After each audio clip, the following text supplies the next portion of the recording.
अली मूसा गिलानी के खिलाफ, और ज़हूर भुट्टा साहब भी हमारे साथ मौजूद हैं जो कि MPA के कैंडिडेट थे।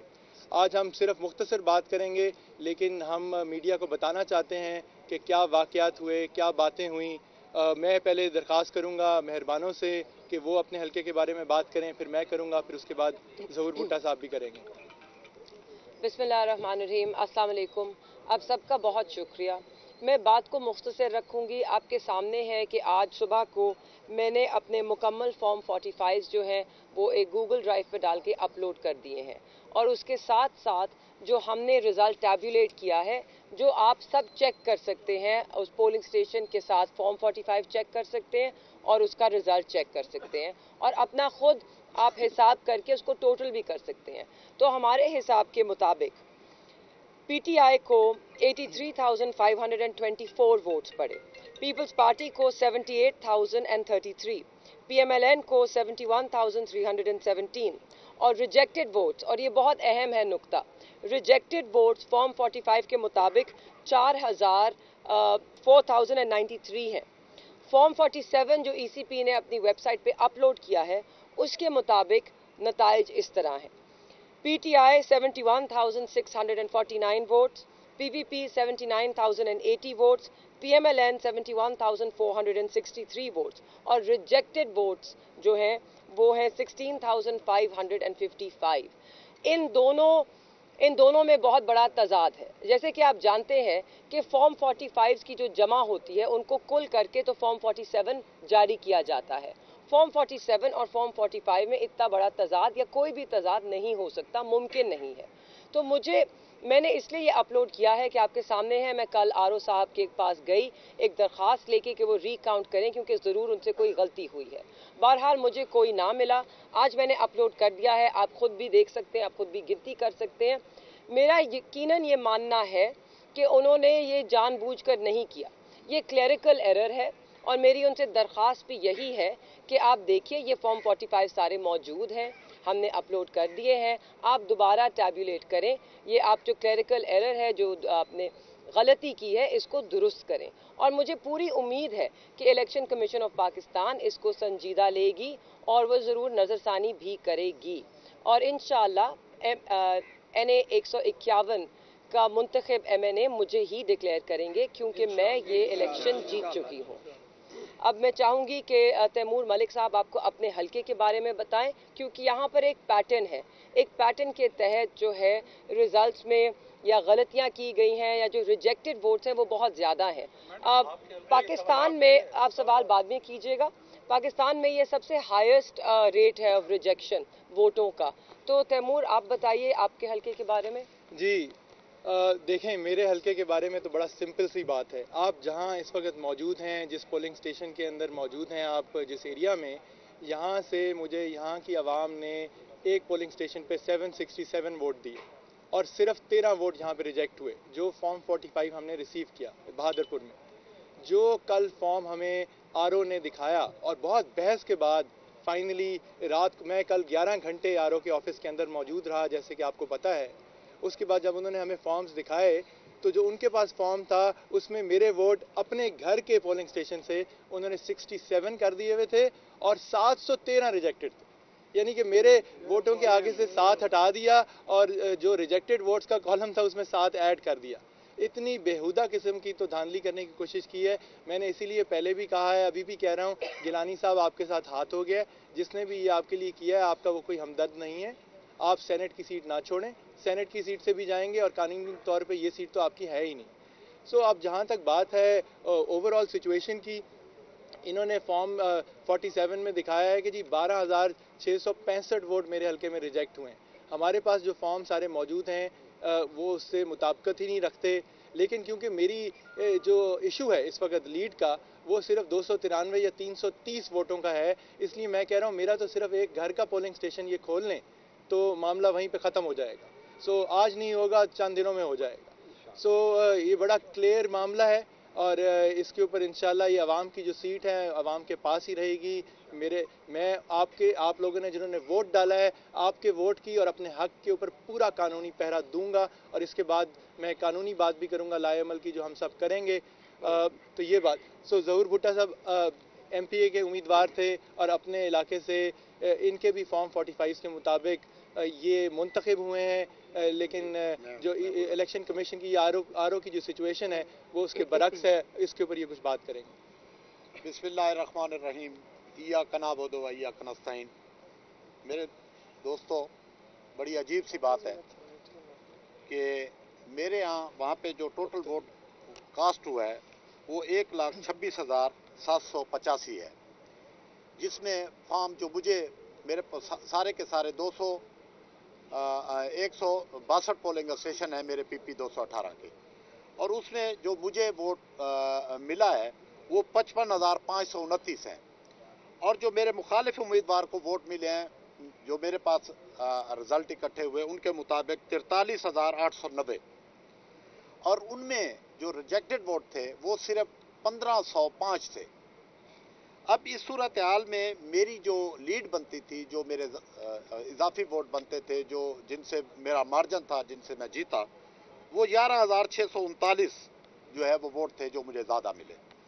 अब इस सूरत हाल में मुझे एक बात की, अच्छा मैं एक और आपको बात बताता चलूं कि मेरे जो MNA थे हमारे हल्के से जैन कुरैशी साहब, उनके जो रिजेक्टेड वोट हैं पूरे के पूरे, वो पूरा NA की मैं बात कर रहा हूँ, वो 7,761 हैं। और इसके बरक्स जबकि फॉर्म 45 के मुताबिक मेरे सिर्फ जो रिजेक्टेड वोट हैं वो 1,505 बनते हैं। अब जो फॉर्म 47 मेरे खिलाफ जो इस्तेमाल हुआ है उसमें 13,698 वोट जो है वो रिजेक्टेड दिखाए गए हैं। ये बड़ी अजीब सी बात है कि उसमें ये मैं सिर्फ PP की बात कर रहा हूँ। NA में भी लोगों को समझ आ गई, उन्होंने कम वोट जो है वो रिजेक्ट हुए, वो 7,000 के लगभग गए। क्या PP में वो कोई और तरफ से लोग आए हुए थे, किसी और इलाके से थे? जगह तो वही थी। तो अगर उसी हिसाब से भी अगर रिजेक्ट वोटों की तादाद देखी जाए तो बहुत कम बनती है। लेकिन ये समझ नहीं आई कि इस तरह से इतना बड़ा शहरी हल्के हैं, यहाँ पे पहली मरतबा तो इलेक्शन हुआ नहीं है कि इतनी तादाद में वोटों को जो है वो रिजेक्ट कर दिया जाए। तो वो बीबी सही फरमा रही हैं कि शायद उनकी कोई एरर की गलती है या कोई इस तरह से कोई मामला हो गया है। मैं क्यों इसलिए कह रही हूँ, मैं बताना चाहती हूँ मैं क्यों कह रही हूँ कि शायद एक क्लरिकल एरर है। जब मैं सुबह के 4 बजे कैंप ऑफिस गई और मैं वहाँ पर 3 घंटे इंतज़ार करती रही, ये जो रिजल्ट्स हैं वो उधर वेबसाइट पर उनकी जो स्क्रीन्स हैं उस पर अपलोड हो रहे थे, तो मैंने देखा कि वो किस तरह फॉर्म 45 शायद उनके सामने पड़ा था और डिजिटल फॉर्म 45 पे वो मैन्युअली एंटर कर रहे थे, क्योंकि वहाँ पे जो स्क्रीन लगी थी आप देख सकते थे कि एक बंदा कंप्यूटर पर मैन्युअली एंटर कर रहा है। तो ज़रूर मैन्युअली एंटर करते वक्त गलती हो सकती है, मतलब ह्यूमन एरर है, और इसकी दुरुस्तगी करने का हमें मौका देना चाहिए और हम उन्हें ये मौका दे रहे हैं। उनके पास 2 दिन थे, बेशक उन्होंने हमारी जो एप्लीकेशंस हैं वसूल नहीं की, मगर मुझे उम्मीद भी है और मेरी दरख्वास्त भी ये होगी और तजवीज़ भी ये होगी कि ज़रूर आप इसको दोबारा देखिए। आपसे कुछ गलती हुई है गिनती में और कोई एंट्री में क्लरिकल एरर्स हुए हैं, आप फॉर्म 45 अपने सामने रखिए और उसको दोबारा से, या आप अपनी वेबसाइट पे फॉर्म 45 अपलोड कर दीजिए सारे, जैसे कि हमने किए हैं, और लोग उसका जायज़ा लें और आप दोबारा उसका हिसाब करें, ताकि आपको भी ये वाज़े पता चल जाए कि ये गलती हुई है। ज़हूर भुट्टा साहब भी जीते हैं अपना इलेक्शन, तैमूर मलिक साहब भी जीते हैं अपना इलेक्शन, और मैं भी मुंतखब हुई हूँ NA 151 की नशिस्त पर।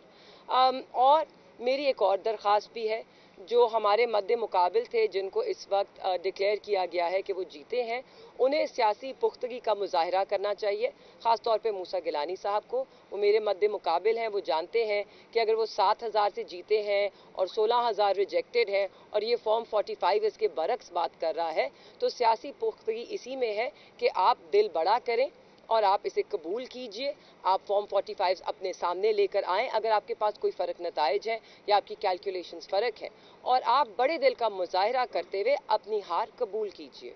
मैं इसमें ये ऐड करूंगा कि देखें, इनकी तो दरखास्तें एक्सेप्ट नहीं की गई, इनको RO मिले ही नहीं। मेरे RO तो मैं तो मुल्तान की बार के वकला के साथ था, मेरे RO मुझे मिले सुबह और मैंने उनको एप्लीकेशन रिकाउंट की दी। उन्होंने हमें फॉर्म 45 दिखाए, पूरा दिन लगाया, लेकिन हमारी जो रिकाउंट की दरख्वास्त थी वो मुस्तरद कर दी। वो मेरे जहन में इसलिए शायद मुस्तरद कर दी गई कि शायद उन्हें टाइम नहीं मिला था दूसरों को वोट रिजेक्ट करने का डब्बों के अंदर।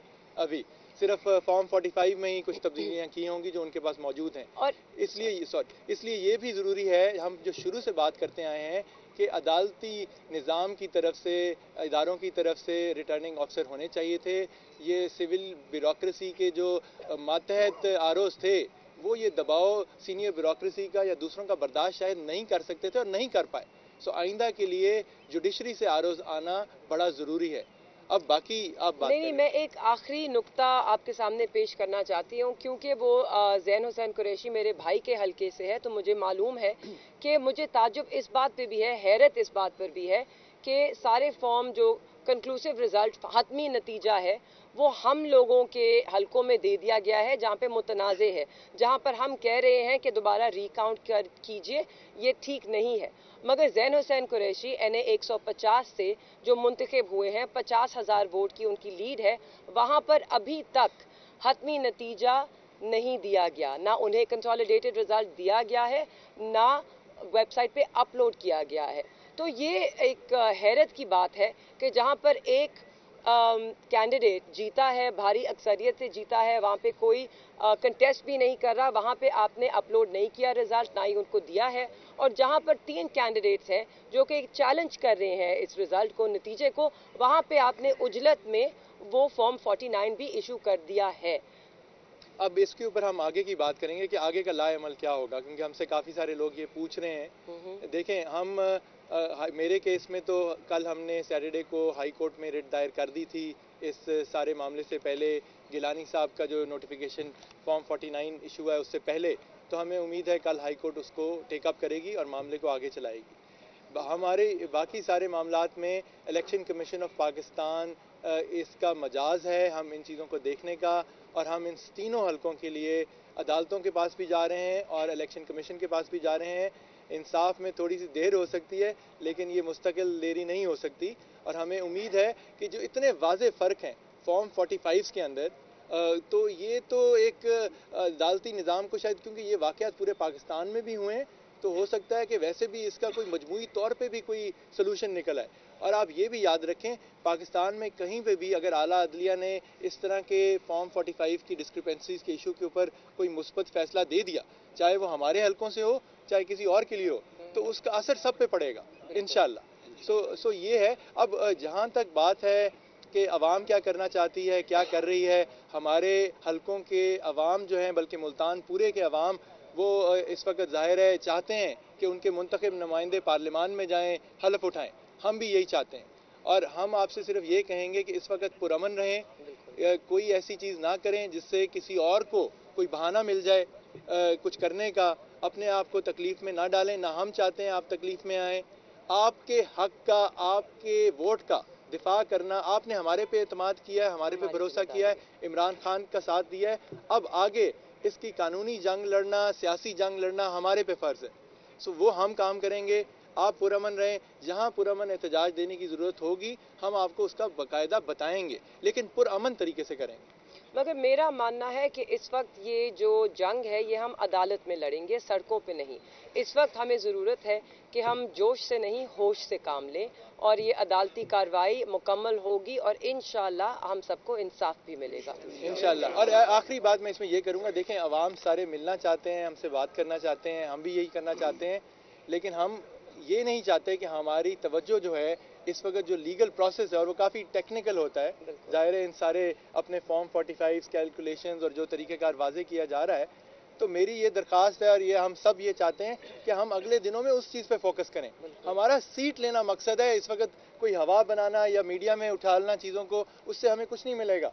हमने अपना फोकस रखना है पार्लियामान में इमरान खान की सीटों को बहाल कराना, इंशाअल्लाह। बहुत शुक्रिया जी आप सबका, आप यहाँ मौजूद थे आज। एक तो सवाल है, ये 2018 के इलेक्शन में गिलानी खानदान में ये जानना है कि आवामी के हल्के में 20,000 वोटों का फार्मूला है, उनके जैद साहब की और अली हैदर साहब के। अब 16,000 वोटों का फर्क इस तरह की बात है। नहीं 2018 की आप बात कर रहे हैं, तो मैं आपकी दुरुस्ती के लिए कुछ हकायक आपके सामने ज़रूर रखना चाहती हूँ। उन जो मैंने आपको हमेशा कहा है, गिलानी साहब ने हमेशा एक बड़ी खलूस के साथ सियासत की। उनकी जो नौजवान नस्ल है वो शायद उस खलूस का साथ नहीं दे रही। उनको गलत बयानी करने की भी आदत है और शायद इसलिए वो करते रहते हैं क्योंकि कोई उनको काउंटर चेक नहीं करता। मगर उनके जो फैक्ट्स हैं 2018 से लेकर, आप सब भी कर सकते हैं, ईसीपी की वेबसाइट पे डेटा अवेलेबल है। वहाँ पर मेरे ख्याल में 2018 में 4000 से ज़ायद रिजेक्टेड वोट्स थे ही नहीं।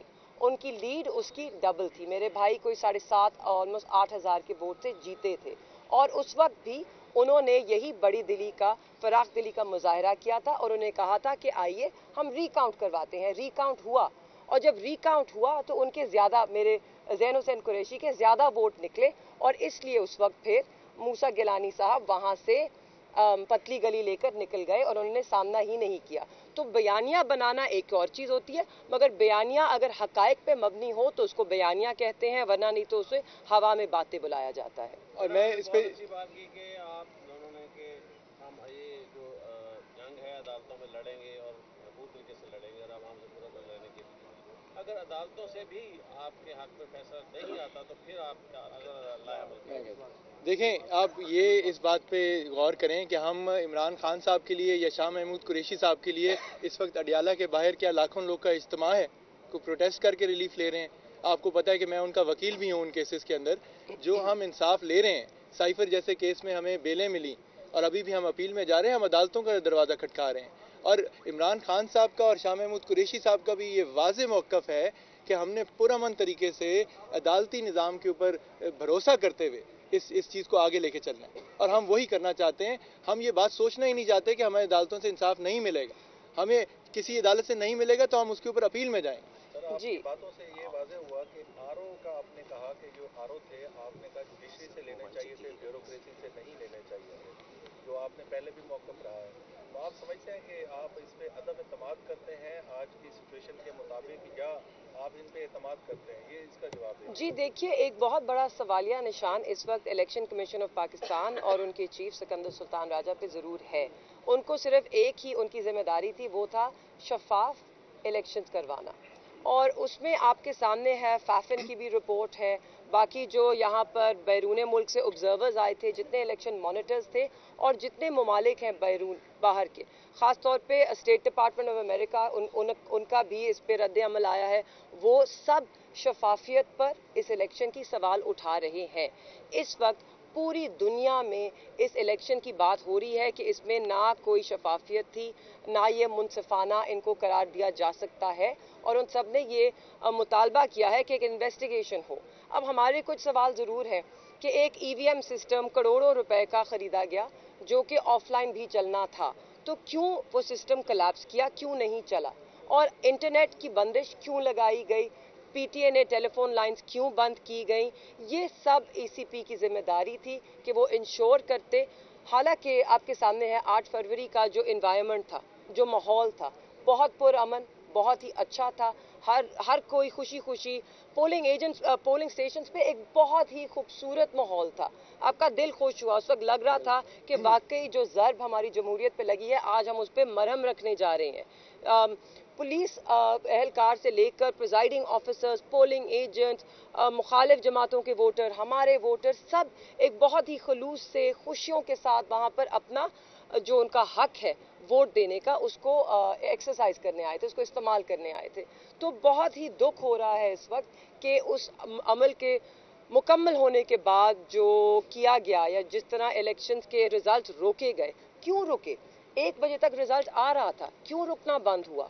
और फिर एक वाज़े ट्रेंड था, आप टीवी पे देख रहे थे, रिपोर्ट हो रहा था, पाकिस्तान तहरीक इंसाफ जोरों शोर से लीड कर रही थी और एकदम 1 बजे रिजल्ट आना ख़त्म हो गए और जब सुबह के 6 बजे दोबारा अनाउंस होने शुरू किए तो वो रिजल्ट तब्दील थे। हमारे पास अब फॉर्म 45 मौजूद है, हम तो ठोस सबूत के साथ बात कर रहे हैं। और आपने एक सवाल पूछा था 2018 के इलेक्शंस के बारे में, तो ये आप इसकी तस्वीर भी ले लीजिएगा। ये 2018 का फॉर्म 47 है, इसके अंदर सब दर्ज है, कितने वोट ज़ाया थे, कितने वोट की लीड थी, क्योंकि हम हमेशा हक़ाइक़ पर मबनी बात करते हैं, हवा में बातें नहीं करते। ना हम कोई बड़े बड़े दावे करते हैं अपने बाप दादा के बारे में जो झूठ पर मबनी हो। तो मेरे ख्याल में वक्त आ गया है कि लोग जो हकायक है उस पर बात करें, और जब कोई बंदा हकायक से हट के बात करता है तो हम सब पे जिम्मेदारी है हम उसको फैक्ट चेक करें। देखें, जमहूरी अमल जो है, मैं ये कहूँगा कि वो मुस्तहकम हुआ है पाकिस्तान में इस प्रोसेस से और जो कानून नाफिज करने वाले इदारे हैं, हमारे सिक्योरिटी इदारे हैं, उनकी भी इलेक्शन दिन तक, रिजल्ट आने की बात नहीं कर रहा, लेकिन इलेक्शन दिन की तारीफ बनती है कि पुरअमन तरीके से पूरे मुल्क में इलेक्शन कराए गए। अब हमें नज़र क्या है इसमें कि हर चीज़ से सीखना चाहिए कि आइंदा जो फॉर्म 45 हैं वो जैसे जैसे आएँ, हमारे पास अपनी कॉपीज़ मौजूद हैं, आरओज़ के पास शायद कोई और कॉपीज़ आ रही हैं, मज़ीद तब्दील हो रही हैं, तो जैसे इलेक्शन वहाँ से उठते हैं वो पब्लिक कर देनी चाहिए, सिर्फ इलेक्शन कमीशन के सिस्टम पे नहीं आनी चाहिए, वो पब्लिक कर देनी चाहिए कि उसके बाद किसी धांधले का मौका ही ना रहे। सो इंशाल्लाह जब हम कानूनी इस्तेहात करेंगे, इन पूरी चीज़ों को मद्देनज़र रखा जाएगा, इंशाल्लाह पाकिस्तान तहरीक इंसाफ की हुकूमत बनेगी। हमारी इतनी तादाद मौजूद है असेंबलियों में, पंजाब में भी और वफाक में भी। हमारी मालूमात के लिए भी, बाकी लोगों की मालूमात के लिए ये बात क्लियर कर दें, इसमें क्या स्टेप्स होते हैं। अब आप आरओ के पास गए, आरओ ने आपको ट्रेन नहीं किया, अब नेक्स्ट स्टेप क्या और उसके बाद क्या होगा? देखें, ये कानूनी सवाल पूछा है कि इसमें तरीक़ेकार क्या है। तरीक़ेकार कई हैं। हमारे पाकिस्तान में कई हलकों के अंदर इलेक्शन का नोटिफिकेशन फाइनल रोक दिया गया है, बिकॉज उनके हलकों में, जैसे जैन हुसैन कुरैशी साहब का हलका है, अभी तक फाइनल कंसोलिडेटेड रिजल्ट जारी नहीं हुआ था। मेहरबानों के हलके में तो इनको आरओ से मुलाकात का मौका ही नहीं शायद मिला, और उसके बावजूद कंसोलिडेटेड रिजल्ट जारी कर दी गया है, जो सरासन नाइंसाफ़ी भी है और गैर कानूनी भी है। मेरे उसके अंदर मैंने सिर्फ 293 वोटों का फ़र्क है, 8,000 से कम वोटों का फ़र्क हो या 5% से कम का, तो वो जो है वो आपका कानूनी हक बनता है और मैंडेटरी है लाइक आरओ के ऊपर के रिकाउंट कराए। उन्होंने कल का पूरा दिन ज़ाया किया, 11 घंटे, 10:30-11 घंटे में उनके दफ्तर में मौजूद था। उसके बाद उन्होंने सिर्फ अपनी जो पहले टेबुलेटेड उनके पास रिजल्ट से उसमें पोस्टल बैलेट का ऐड करके जारी कर दिया। तो ये हाई कोर्ट्स देखेंगे, मेरी दरख्वास्त ऑलरेडी दायर है। अब हम ये है कि हम कुछ चीज़ों के ऊपर हाई कोर्ट जा सकते हैं, कुछ चीज़ों के लिए हम इलेक्शन कमीशन जा रहे हैं, फिर उसके बाद ट्रिब्यूनल बनते हैं। वाज़े मामलात हैं, लेकिन क्योंकि डिस्क्रिपेंसीज इतनी हैं तो इसलिए हमें मुकम्मल यकीन है कि ये सीटें तो इंशाल्लाह हमें वापस मिलेंगी।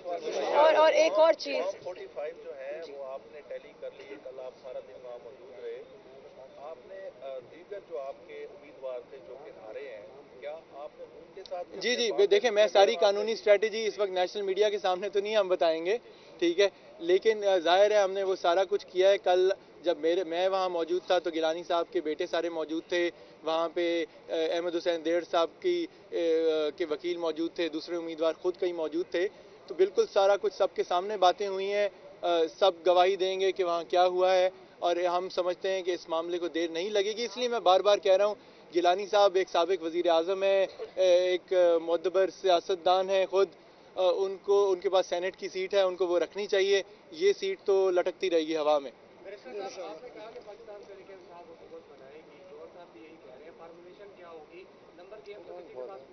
देखें, हमें तो इस वक्त हम अभी अपने उसमें फंसे हुए हैं, हमें नहीं पता वहाँ क्या चीज़ हो रही है। जब हम अडियाला में होते हैं तो गौहर साहब और बाकी सबसे ज़्यादा मुलाकात और खान साहब से डिस्कशन होती है। इस वक्त हम आपके सामने मुल्तान में मौजूद हैं, तो नहीं पता कि एग्जैक्टली क्या हो रहा है। हमने अपनी सीटों को वापस लेके पार्टी को देनी है ताकि हमारी इंशाल्लाह हुकूमत बने।